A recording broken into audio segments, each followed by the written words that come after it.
ಚಿಂದಿ ಉಡಾಯಿಸೋ ಖಾರ ಬಣ್ಣ ರುಚಿಯನ್ನು ನೀಡುತ್ತದೆ. ಮೆಣಸಿನ ಪುಡಿ ಚಿಂದಿ ಉಡಾಯಿಸೋ ಖಾರ ಬಣ್ಣ ರುಚಿ. ದಸರಾ ಮುಗಿದ ಬೆನ್ನಲ್ಲೇ ಯಾವ ರೀತಿ ಗೊಂದಲ ಸೃಷ್ಟಿಯಾಗಿತ್ತು ಅನ್ನೋದ್ರ ಬಗ್ಗೆ ಸಾರ್ವಜನಿಕರು ಆಕ್ರೋಶ ವ್ಯಕ್ತಪಡಿಸುತ್ತಿರುವಂತಹ ಸಂದರ್ಭದಲ್ಲೇ ಮೈಸೂರಿನ ಹೃದಯ ಭಾಗದಲ್ಲಿರುವಂಥ ದೊಡ್ಡಕೆರೆ ಮೈದಾನದಲ್ಲಿ ಕಾರ್ತಿಕ್ನ ಸಹಚರನ ಕೊಲೆ ಆಗುತ್ತೆ.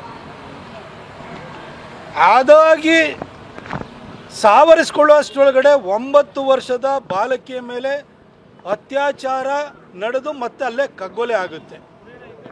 ಮೈಸೂರಿನಲ್ಲಿ ಏನಾಗ್ತಾ ಇದೆ?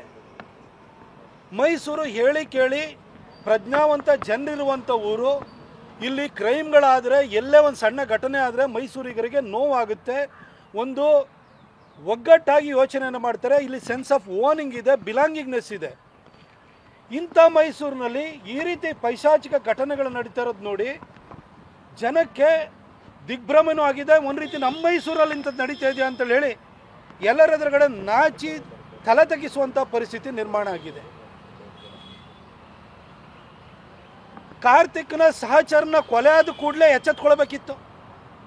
ಅದ್ರ ಬೆನ್ನಲ್ಲೇ 9 ವರ್ಷದ ಬಾಲಕಿ ಹಕ್ಕಿಪಿಕ್ಕಿ ಜನಾಂಗದ ಒಂದು ಬಾಲಕಿಯಲ್ಲಿ ಬಲೂನನ್ನು ಮಾರಾಟ ಮಾಡ್ತಿದ್ದು ಬಂದು ಬಾಲಕಿಗೆ ರಾತ್ರಿ ಪೇರೆಂಟ್ಸ್ ಜೊತೆ ಮಲ್ಕೊಂಡಿರೋರನ್ನ ಅದು ದೊಡ್ಡಕೆರೆ ಮೈದಾನ ಮೈಸೂರಿನ ಹೃದಯ ಭಾಗದಲ್ಲಿ ಅಪ್ಪ ಅಮ್ಮನ ಜೊತೆ ಮಲ್ಕೊಂಡಿರೋಂಥ ಬಾಲಕಿನ ಎತ್ಕೊಂಡು ಹೋಗಿ ಅತ್ಯಾಚಾರವನ್ನು ಮಾಡಿ ಕೊಲೆಯನ್ನು ಮಾಡ್ತಾನೆ ಅಂತಂದರೆ ಏನು ಹೇಳಬೇಕು?